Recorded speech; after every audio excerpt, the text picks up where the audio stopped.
To Stock Trader, mabuhay sa nakasurvive sa bear market. Sa nakabili sa below 20K, tiba-tiba na. Sabi ni, oo nga, no, Tito Bisdak. Ngayon, abangers tayo. Kung hindi man nakapagbudega. We are trading at almost 38 ulit. Ako, hindi pa ako nagdadagdag, ha.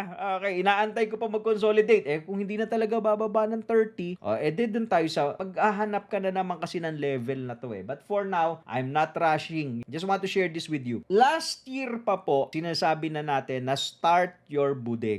Nung bumagsak yung market, DCA na tayo kasi bumagsak na yung market, eventually magre-reverse yan. So below 30K yung buy. So kung nasa front seat kayo, paulit-ulit yan every week. Below 30K, just buy, do DCA hanggang halvening. So i-allocate nyo na. During that time, parang more than a year pa, para mga 18 months pa. I-allocate nyo na yung pera nyo for the next 18 months. Magbubodega tayo below 30K. Yung mga sumunod at nakabodega, below 30K, medyo nakaupo ka na ngayon, medyo sitting pretty ka na kasi you're profiting na no? May profit na. Ngayon, since more than 30K na si Bitcoin, syempre wala na siya dun sa range na kung saan natin gustong bumili. So, we are just waiting for a clear range kung saan tayo pwedeng bumili. Yung volatility na nakikita ko sa market today, sobrang taas pa niyan Hindi pa yan pwedeng bilhan para magbudega ka for me. Kita mo kahapon up ng 5. No, the other day down ng 5. Antayin lang natin yon. Ngayon, if the price will stay above 30K and find a range probably at 30 to 40, dun ka ulit mag-a-add. You are averaging up kasi meron ka ng bodega sa ilalim. So pag mag-a-average up ka ngayon hanggang bago mag-halvening. Follow for more Tito Boobs!